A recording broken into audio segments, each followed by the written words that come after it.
Bueno, entrando ya en la filosofía propiamente tal de Hannah Arendt, sin duda, ¿no es cierto, Daniel? ¿No? Que la condición humana, aquello que se publicó así como The Human Condition, primera edición en Estados Unidos, ¿no? Estamos hablando del año 1958. 1958, claro, y después la primera edición alemana que viene bajo el título Vita Activa, Así ¿no? es, eso en el 60 ya. En el 60, Vom tätigen Leben. Bueno, esa es como la obra sobre la que más se discute, porque de hecho aborda el tremendo tema, diríamos, ¿no?, de la acción en la filosofía, ¿no?, con todas las proyecciones histórico-filosóficas que tiene desde que a Platón se le ocurrió la mala idea de aceptar la invitación ahí del tirano, digámoslo con sus letras, de Siracusa, ¿no es cierto?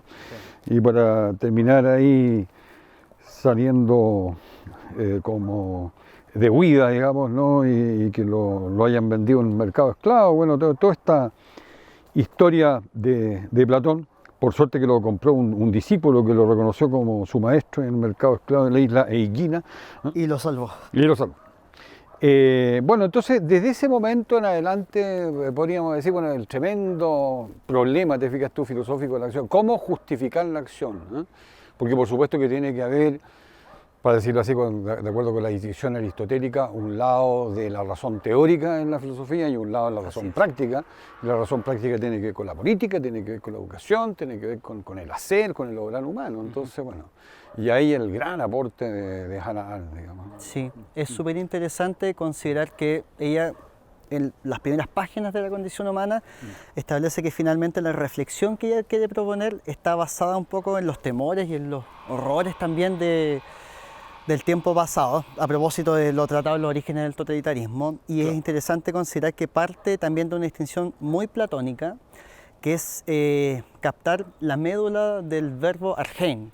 El verbo argein en griego tiene la connotación primaria de comienzo, de acción, de iniciativa, pero también y posteriormente significa gobernar. Entonces, en el fondo, ella ve que en Platón hay un sesgo donde eso se divide y de ahí en adelante la tradición filosófica y la tradición política se mueven en un campo de hostilidad. Claro. En el fondo, para ella no hay ningún pensador, exceptuando Kant, en el que la política tenga un espacio relevante, digamos, de discusión en un plano ya más contemplativo. Claro, efectivamente. Claro. Bueno, uno podría decir que igual es un hito, diríamos, Fichte y Marx, porque Fichte es como el primero, ¿cierto?, en hacer como la conversión a, por decirlo así, el giro, ¿no?, de la razón teórica a la razón práctica, ¿no? ¿Ah? Con Fichte uno podría decir, digamos, ¿no?, que se está produciendo una transformación tal, digamos, ¿no?, que resulta que desde ahí en adelante, y sin que esto sea como mera casualidad, digamos, ¿eh?, la propia humanidad, ¿no?, comienza a estar cada vez más determinada por la vita activa, aunque no en el sentido probablemente arendtiano, te fijas tú, ¿no?, en el sentido fichtiano, digamos, ¿no?, que igual es bien notable, ¿no?, porque la acción en Fichte se justifica en el sentido de que la conciencia ética humana tiene que elevarse a los grandes ideales de la humanidad, ser un oráculo, captar esos grandes, que sería como en Kant el reino, la ciudad de los fines, y realizarlos aquí en la tierra, o sea, vaya el concepto de acción. Sí. No, y de hecho es fundamental en el fondo tener consciente la concepción del sujeto activo que tiene Fichte, y que posteriormente, digamos, Marx desarrolla de una manera bastante más amplia, con, digamos, sus propias especificidades, y que de una u otra manera Arendt, al margen de que no sea ni fichteriana ni marxista, los tiene en consideración, sobre todo a la hora de escribir la condición humana. Claro, yo diría que Fichte pone el acento en la acción y Marx en el trabajo, o sea, como que están fundando ellos una nueva concepción antropológica en la del ser humano activo, pero uno con apoyo en la acción y el otro con apoyo en el trabajo. Y eso tiene su correlato, de hecho, en la condición humana, considerando que las actividades son la labor, que es una traducción bastante compleja, digamos, del alemán, de Arbeiten, el trabajo, que es Herstellen, y la acción, digamos, que es Handel. Entonces, claro que hay un eco, digamos, de ellos de una u otra manera, y por supuesto que Arendt se distancia claramente de la concepción, digamos, marxista. En el capítulo 4, si mal no recuerdo, ella parte de la primera frase del capítulo diciendo que el capítulo es una crítica Claro, a Marx. exacto. Y de ahí de los elementos, digamos, de eso, claro. Claro. Y en el fondo, desde ahí en adelante, desarrolla bastantes aspectos que son, no sé si contrarios necesariamente, pero que buscan una alternativa distinta, por lo menos. Ahora, fíjate que ya que aludías tú al problema de la traducción, no sé, yo diría, digámoslo, con mi conocimiento alemán, ¿no es cierto? Yo diría que yo sé que es distinto a las traducciones habituales, yo diría arbeiten, de acuerdo, laborar, ¿no? ¿Sí? Pero herstellen, trabajar, ¿no? Yo creo que ahí estamos mal.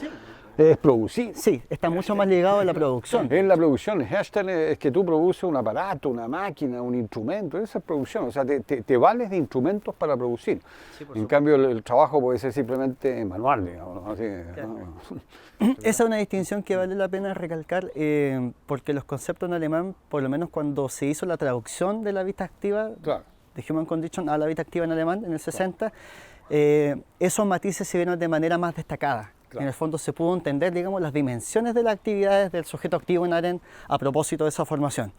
Y es fundamental, de hecho, para entender después por qué la acción tiene, digamos, la preponderancia como categoría política en Hannah Arendt a propósito de esas distinciones previas, en el fondo. Exacto, claro. Claro, digamos por de pronto que de acuerdo a esa distinción que aquí está recordando Daniel, que es crucial, ¿no? En verdad, cuando la acción en el sentido del handeln, entonces sí que es un actuar con sentido, ¿eh? Sí. Porque el problema, digamos, ¿no? Del mero producir o del mero laborar, ¿no? Es que de pronto están casi como desprovistos de sentido, digamos, ¿no? Y yo me atrevería a decir es que, a no ser que Arendt lo desarrolle, que es probable que sea así en otro acápite, ¿no? Aparte, digamos, ¿no? Pero yo diría que si tiene sentido en la alienación, que yo creo que la aborda su en conexión con esto, es justamente ese sentido en la alienación. O sea, uno está alienado en la medida que está en el mero Arbeiten o en el mero Herstellen. Claro, pero no en la acción. no en la Y eso es una distinción fundamental que hacer porque finalmente da cuenta cómo su diagnóstico destaca los aspectos fundamentales de nuestro tiempo también, o al menos del tiempo que le tocó vivir a ella, Claro. que en cierta medida es heredero de el fenómeno totalitario y con las consecuencias, digamos, de las categorías políticas que ya nos sirven para dar cuenta de una nueva realidad Claro. posterior a eso, digamos. Ella es probablemente la que mejor advierte, no sé, se me ocurre decir, ¿eh? Sí. La que mejor advierte, no, bueno, ¿cómo decirlo? El poder que ha llegado a tener el sistema, el Estado, ¿no? ¿Cierto? Porque incluso al abordar a Hannah Arendt el tema de la ética o de la moral en general, Sí. digamos, ¿no? Lo que más va a destacar es cómo la moral queda subsumida bajo este poder, ¿no? Sí. Entonces, como que se vuelve inmoral. Sí, claro. Lo que pasa es que hay una especie de, yo diría una especie de transmutación de los valores. Antes la moral estaba justificada con el no matarás y ahora en base, digamos, a ese tipo de categorías que surgieron y que se desgastaron, por supuesto, y que fallecieron en cierta medida con el totalitarismo, ahora es debes matar. Por lo tanto, la reflexión se invirtió y se subsumió quizás en una especie de, casi una supresión incluso de la misma reflexión. Pues claro, porque hay que decir a propósito de eso que los elementos y origen del poder totalitario, ¿eh? Entonces ahí ella curiosamente deja fuera el fascismo y deja fuera el franquismo y únicamente relaciona esto con el bolchevismo, digamos, ¿no? Y el nazismo. Sí, y claro. en el caso del nazismo, entonces como tú estás recordando, digamos, ¿no? Como que Adolf Hitler, y de hecho es así, te fijas tú, dio la orden de matarás. Sí, claro. O sea, debes matar, ¿no? Y en el caso de Stalin, el no mentir, digamos, ¿no? El no dar falso testimonio, ¿no? O sea, Claro. recurriendo a las tablas En de ese la ley. trabajo también está toda la irrupción de su concepto de ideología como una idea que en el fondo establece un camino a seguir, Claro. un camino que no es crítico, por supuesto, que no es reflexivo, pero que entrega ciertas garantías de lo que es posible o no es posible. Y de hecho ella varias veces en los orígenes del totalitarismo plantea que una de las premisas de eso era finalmente todo es posible ahora. Claro, a mí una de las cosas que realmente me resulta muy potente de Hannah Arendt, ¿no? Es cuando hace ese planteamiento que lo encuentro así, pero tremendo, ¿eh? Te fijas, aparte de los otros grandes pensamientos como el de la natalidad que me fascina y demás, que ya abordaremos, es como en realidad lo propio un poder totalitario es la transformación íntegra de la persona. Ay, entonces, claro, lo dudoso que resulta eso, digamos, ¿no? Es como que uno más bien lo sentiría así hoy en día, déjennos tranquilos, que seamos quienes queremos ser, no sé, que vamos a estar aceptando ninguna posición. Ahora, ese estado históricamente, en verdad, ¿de dónde proviene? Yo diría que parte con el Leviatán de Thomas Hobbes, digamos, Sí, ¿no? sí, la Porque modernidad. claro, porque en el Leviatán, ¿no? El ciudadano no tiene pero ningún poder. Dice Hobbes, ni siquiera necesita tener conciencia. Sí. ¿Eh? Bueno, es muy potente, digamos, esa imagen en la teoría política tradicional y también en Arendt. Claro. Uno de los autores que ella más estudia en sus cursos, incluso en la New School, Sí. cuando estaba ahí, es Hobbes y cree que es uno de los pensadores quizás más genuinos modernamente de la política. Claro, claro. Y eso es bastante interesante considerando que muchas veces se establece un sitial de esa manera a Maquiavelo, por ejemplo, Claro. que también es muy importante en ella, pero que no cobra quizás esa profundidad que ella ve en Hobbes. Claro. Ahora, volviendo al concepto de alienación, no sé, pues, parece que estamos de acuerdo que justamente la alienación la provoca cuando estás simplemente en esos niveles, entre comillas, inferiores, ¿no? Sí, claro. Del trabajo. ¿Eh? Fíjate, muy ligado con Fink en los fenómenos fundamentales, hoy en Fink de la existencia humana, ¿ya?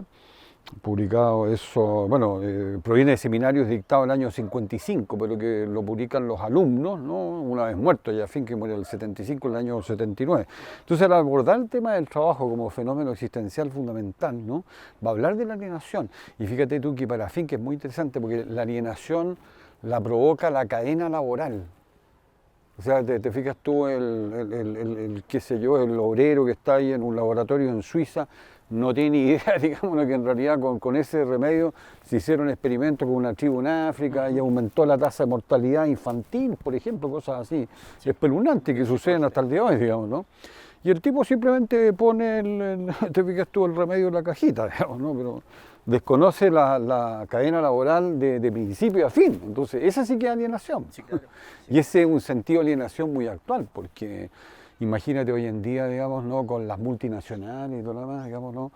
Con empresas europeas o norteamericanas, digamos, ¿no? Que claro, por razones de pago de impuestos y todo lo demás, ¿no? Entonces tienen sus sucursales en Nueva Delhi. ¿Eh?